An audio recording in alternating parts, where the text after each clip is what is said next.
اور میں پیش کر رہا ہوں کہ ایزان گرامی ہم انبیاء علیہ السلام کی عصمت کے قائل ہیں اور رسول خدا عصمت کبریٰ کے درجے پہ فائز ہے، اور اللہ سبحانہ و تعالیٰ نے ان کی ایک صفت بتائی ہے اور کہا سبحان الذی اسری بعبدہ لیلا من المسجد الحرام الی المسجد الاقصی الذی بارکنا حولہ، پاکیزہ ہے وہ ذات، منزہ ہے وہ اللہ جو رات میں اپنے بندے کو مسجد الحرام سے، یعنی مکے سے، مسجد الحرام ہے مکے میں، مسجد سے سب سے دور جو مسجد ہے وہاں تک معراج پہ لے گیا۔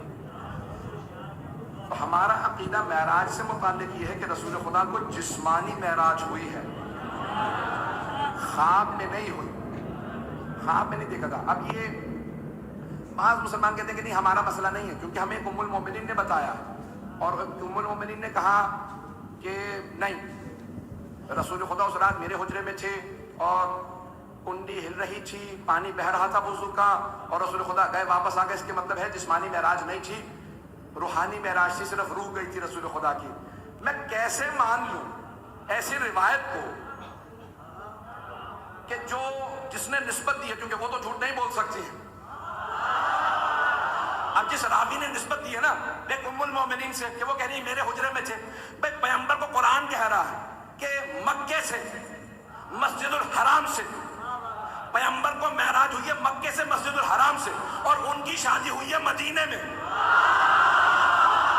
نہیں ہے مجمع میرے ساتھ،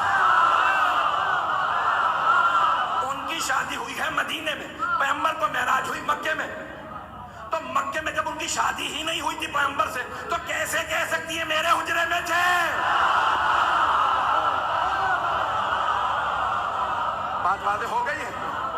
یہ عقیدے کا مسئلہ نہ بنا لیجیے، ضد کا مسئلہ نہ بنا لیجیے۔ جب اہل بیت علیہ السلام نے بتا دیا ہے کہ جسمانی معراج ہوئی ہے، سنیں کہ میں دلیلیں دینا چاہتا ہوں جو میں پیش کرنا چاہ رہا تھا، کیونکہ ہمارا بہت سے لوگوں سے مسئلہ ہے جو کہتے ہیں نہیں یہ معراج جسمانی نہیں ہو سکتی، کیونکہ ابھی تو خود سائنس نے بتا دیا ہے کہ کوئی بھی آدمی جب خلا سے باہر جانا چاہے گا تو اس کو سپیڈ آف لائٹ سے جانا پڑے گا، نور کی رفتار سے جانا پڑے گا۔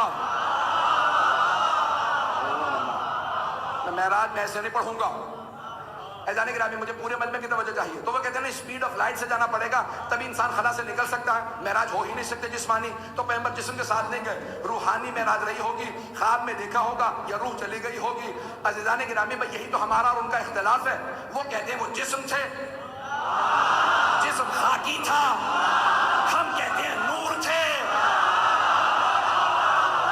بھائی نور کو اللہ نور کی رفتار سے لے جا سکتا ہے، ان کا جسم نور تھا۔ آئیے ایک اور دلیل پیش کر دوں گا۔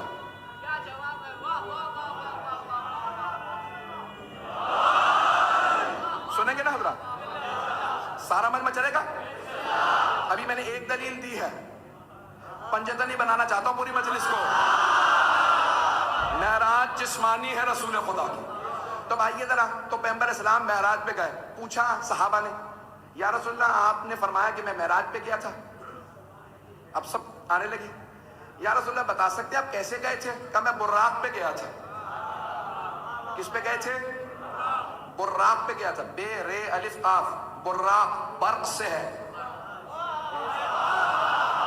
کڑکنے والی بجلی کو کہتے ہیں برق۔ تو اب صحابہ نے کہا یا رسول اللہ یہ براق کیا چیز ہوتی ہے؟ تو آپ نے فرمایا تم نہیں سمجھ سکتے، تمہارے سمجھانے کے لیے کہہ رہا ہوں کہ نور کا ایک گھوڑا تھا۔ اب جتنے بھی تصویریں بناتے ہیں نا تو وہ بناتے ہیں سفید رنگ کا گھوڑا جس کے پر ہے۔ بھئی یہ مصوروں کا اندازہ ہے، پیغمبر نے صحابہ کو سمجھانے کے لیے کہا تھا، یہ نہیں کہا تھا براق گھوڑا، کہ تمہیں نہیں سمجھا سکتا، تمہیں سمجھ میں نہیں آ سکتا، سمجھدانی چھوٹی ہے، بڑا دماغ چاہیے بڑے نبی کو سمجھنے کے لیے۔ تو آپ نے فرمایا میں براق پہ گیا تھا، براق ہے برق سے، برق کہتے ہیں روشنی کو، بجلی پہ گیا تھا، سمجھانے کے لیے کہا تمہارے گھوڑے جیسا، یعنی سواری بتا رہے، یہ نہیں کہہ رہے گھوڑا ہی تھا۔ جنہیں جو سمجھ آ سکتا تھا وہی بتایا، یہ قید نہیں کی کہ گھوڑا ہی تھا، کہ میری سواری براق ہے۔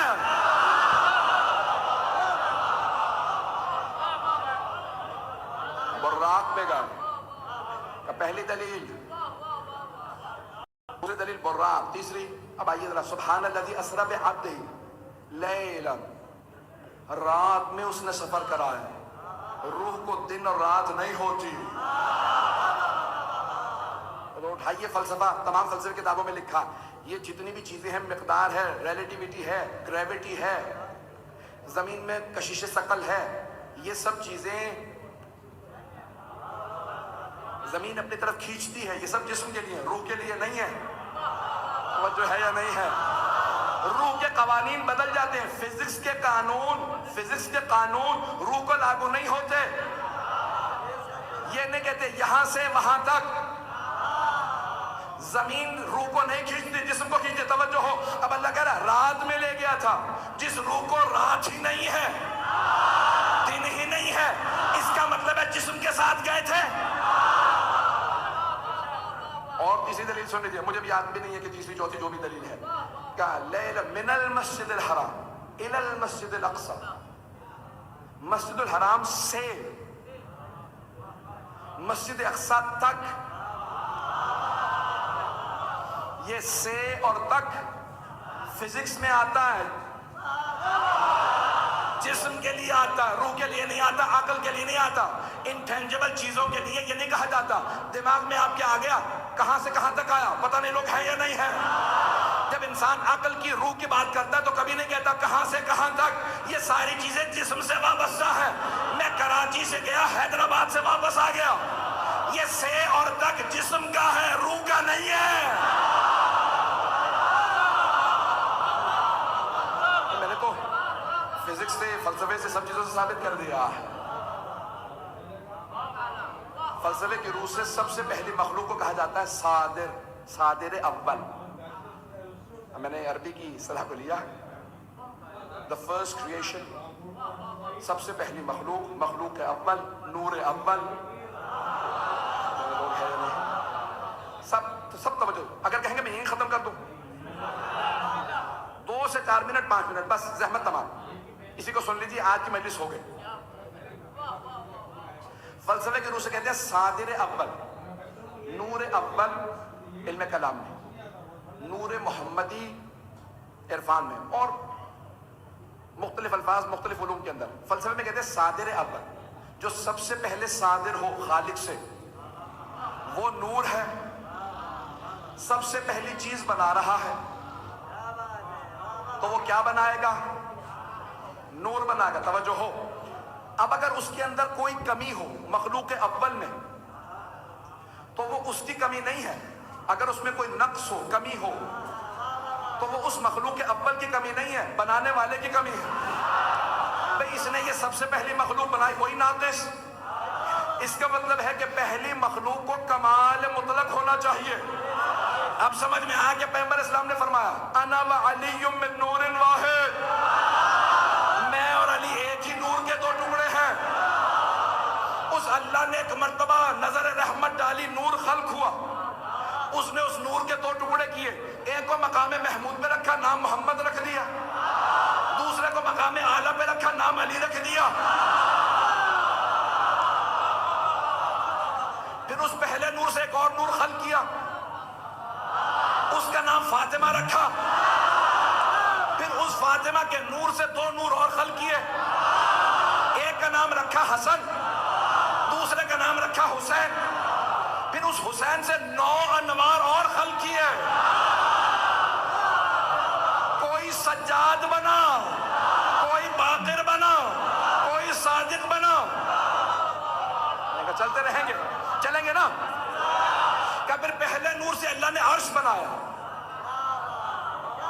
محمد کے نور سے عرش بنایا، علی کے نور سے کرسی بنائی، فاطمہ کے نور سے جنت بنائی، حسن کے نور سے حوران جنت بنائی، اور حسین کے نور سے ان کے شیعہ بنائے.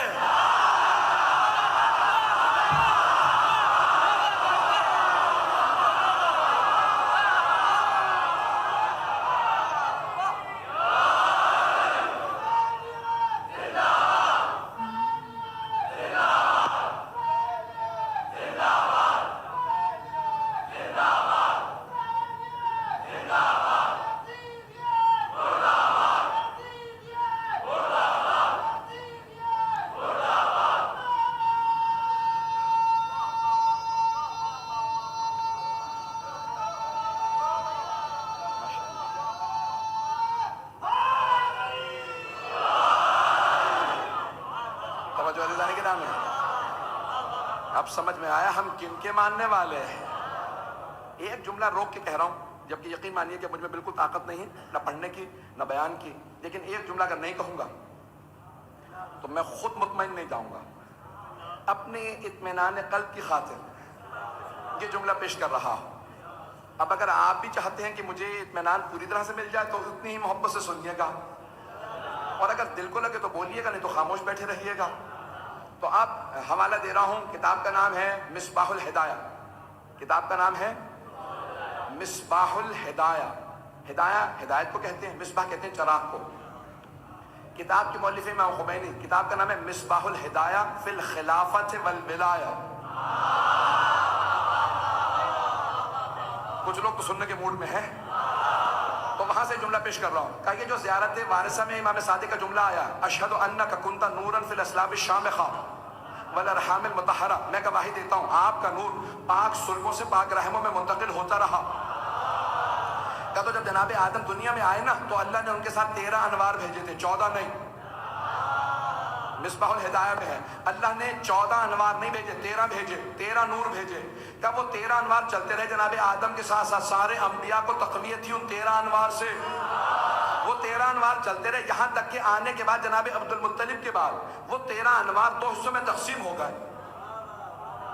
نور نبوت جناب عبداللہ کے پاس چلا گیا، نور امامت جناب ابو طالب کے پاس چلا گیا.